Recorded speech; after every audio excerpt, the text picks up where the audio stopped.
guys, what's up? It's Hope, and today is Tuesday, May 23rd, 2017, and I'm actually on the way to my final post-op appointment from having an ovarian cyst removed that ended up being a thyroid cyst. I talked about this obviously in other videos, but so I ended up having to have my right ovary and right fallopian tube removed. So I'm on my way to my fertility specialist to have my final post-op appointment.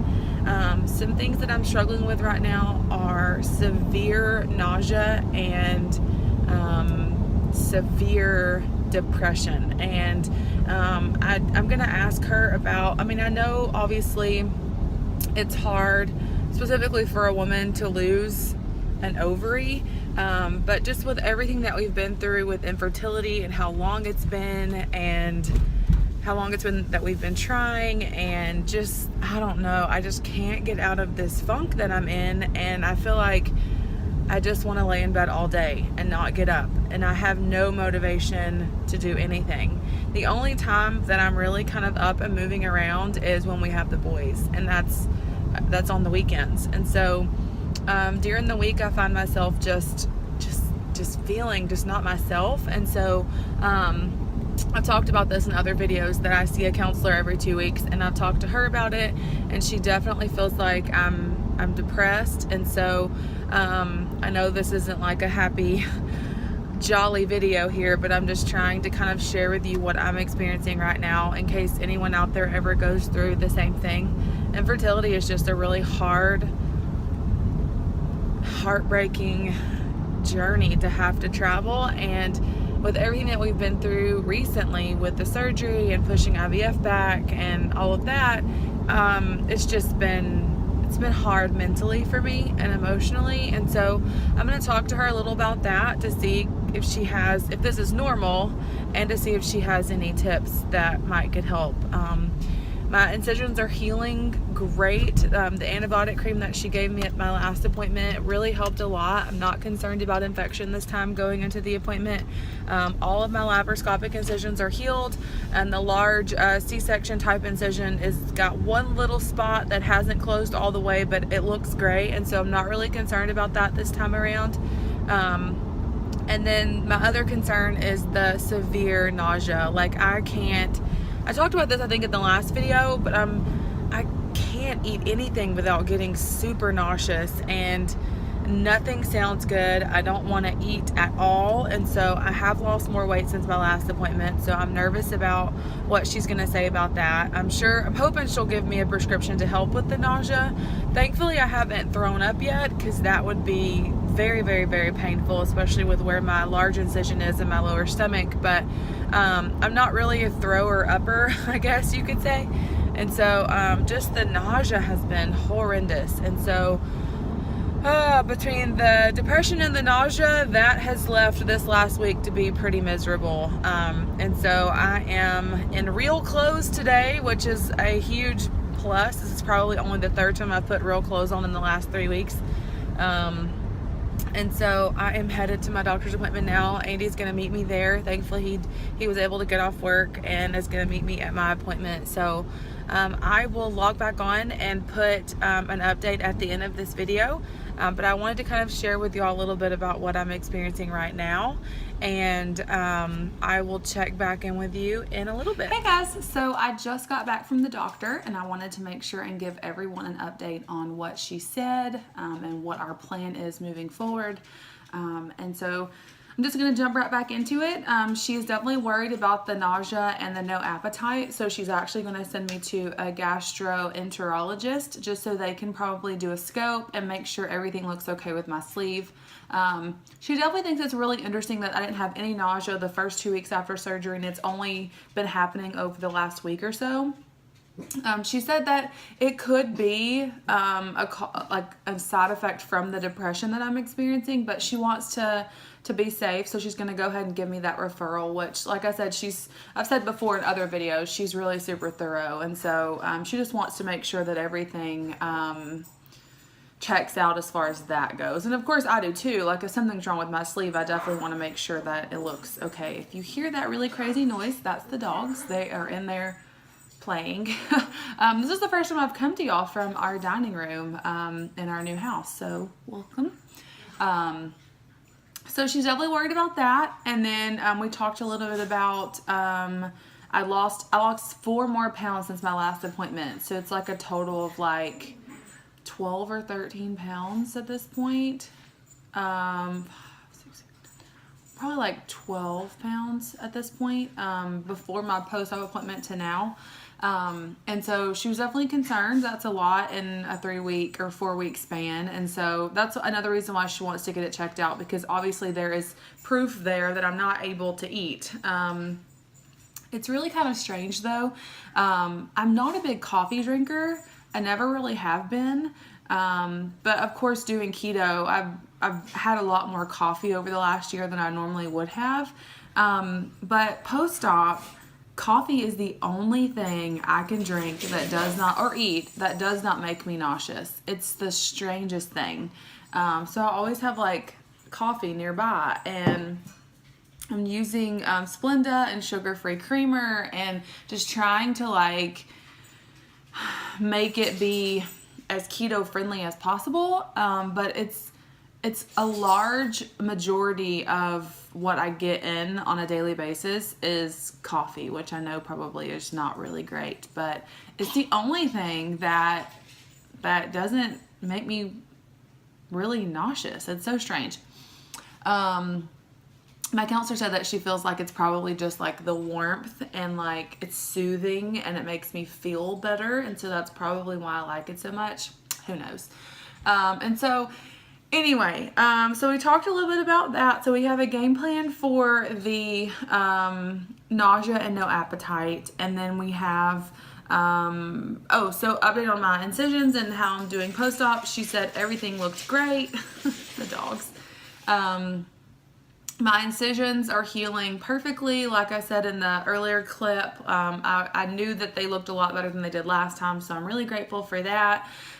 She did say 2 more weeks, no pool or hot tub, which I'm kind of bummed about because we have a hot tub at our new house. And then our community that we live in now, our neighborhood has a community pool, and so it just opened up last weekend, and I haven't been able to go.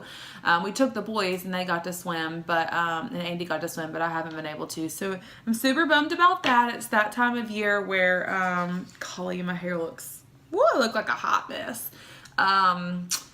It's definitely that time of year where we want to like get out and get in the pool and be outside, and she did say 2 more weeks, definitely no more, don't do pool or hot tub, because there is that one part of my incision that's still kind of open, and so she wanted to make sure that's healed all the way before we risk any sort of infection from a dirty pool or just the slipping and fall risk she was worried about. And so in and out of the hot tub or in and out of the pool, she definitely doesn't want me taking the risk of falling. She still wants me to take it easy. She tried to give me 2 more weeks of at-home recovery, and I pretty much begged her to send me back to work. I feel like she's hoping that if the nausea and the no appetite is a result of the depression, that getting me out of the house might help, and getting me back to work. So I'll go back to work on Tuesday, the day after Memorial Day.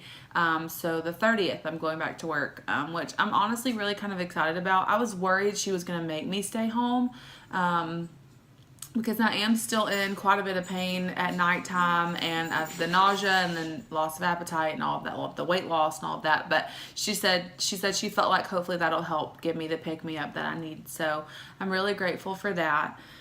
I've been working from home for the last week or so, and so I've really been working from home from the very beginning, but officially for the last week or so. And so I'm grateful to be going back to work, getting out of the house. I don't do well when I sit idle. I'm not one of those people that can just on a Saturday lay in bed all day, and that's what's been so hard about the whole depression is I don't feel like getting out of bed, and that's just not me. I have to be moving. I have to be going. I have to be doing something, whether it's cleaning my house, doing laundry, taking the boys somewhere. Like, we are always going. And so it's hard for me to sit idle. And so I can't tell you the last time I spent so much time in bed or on the couch. And it's because my body has given me no other option. Obviously, I've had to take it easy, and so you gotta do what you gotta do. But I'm ready to get back into the normal swing of things.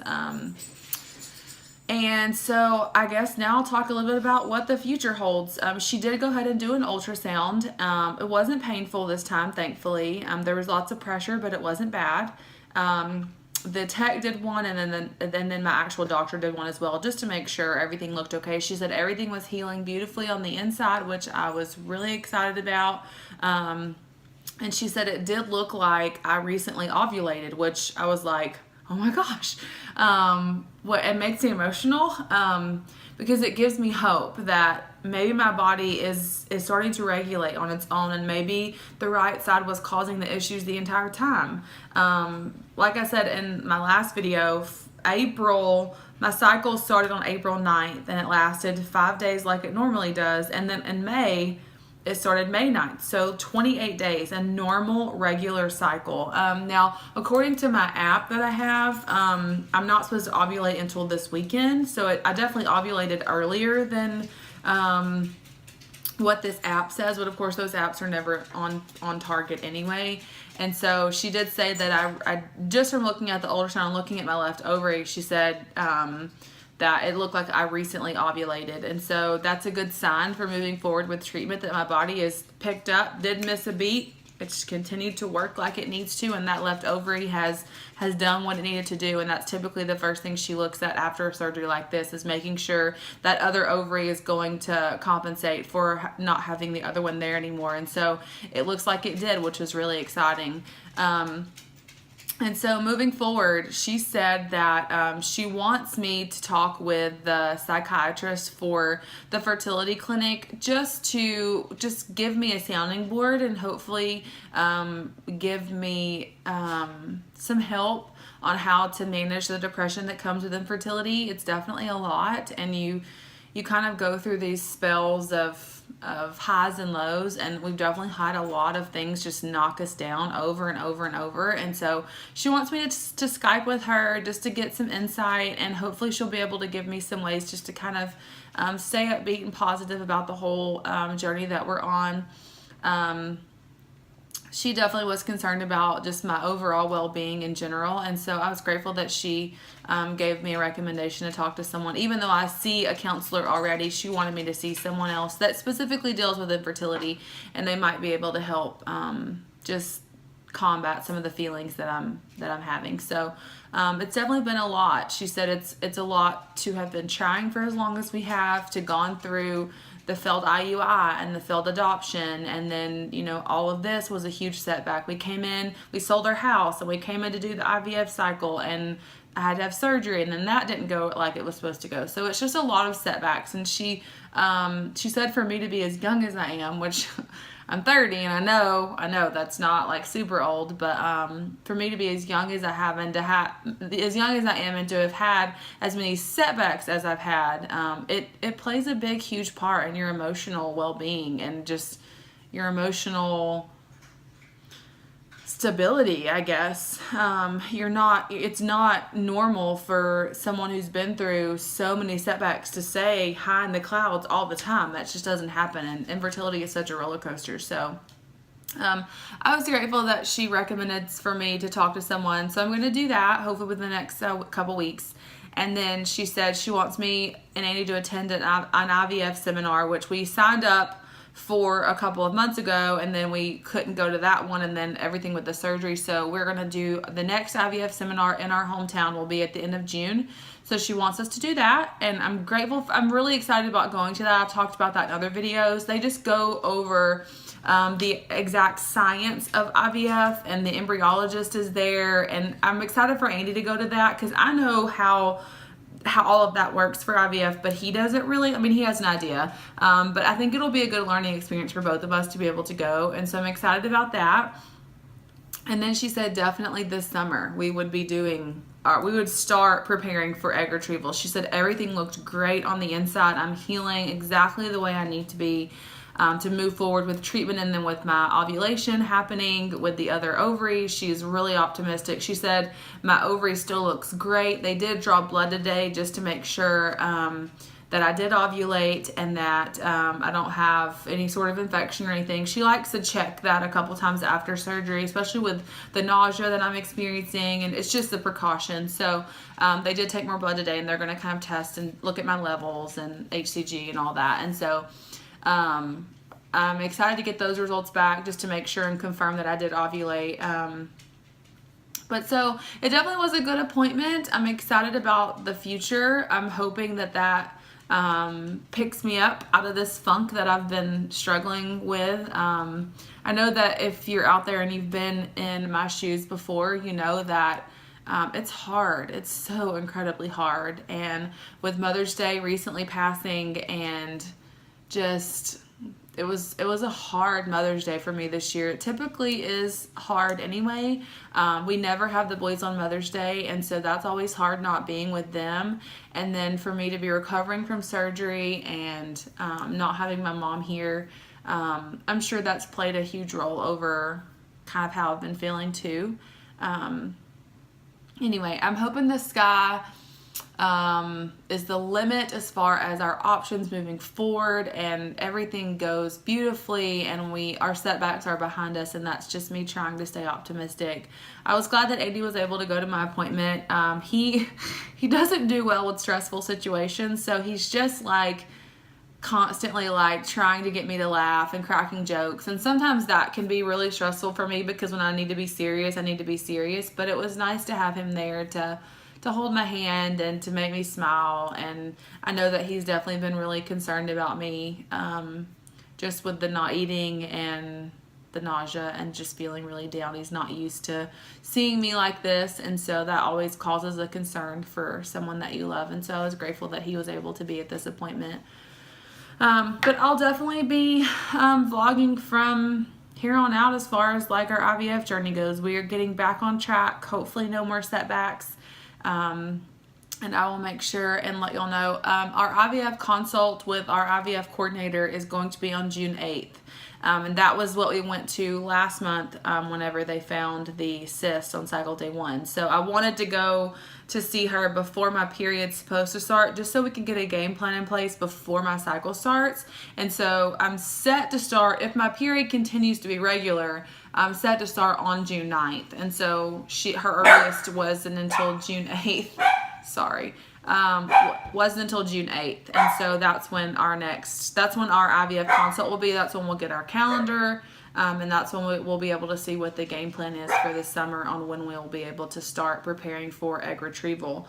Of course, they want to make sure that everything is healed up perfectly, and so I'll go back to see my specialist in June just for another ultrasound and to make sure everything is healed up. But she was really excited with how everything looked. Definitely concerned about the nausea and the loss of appetite. This hair.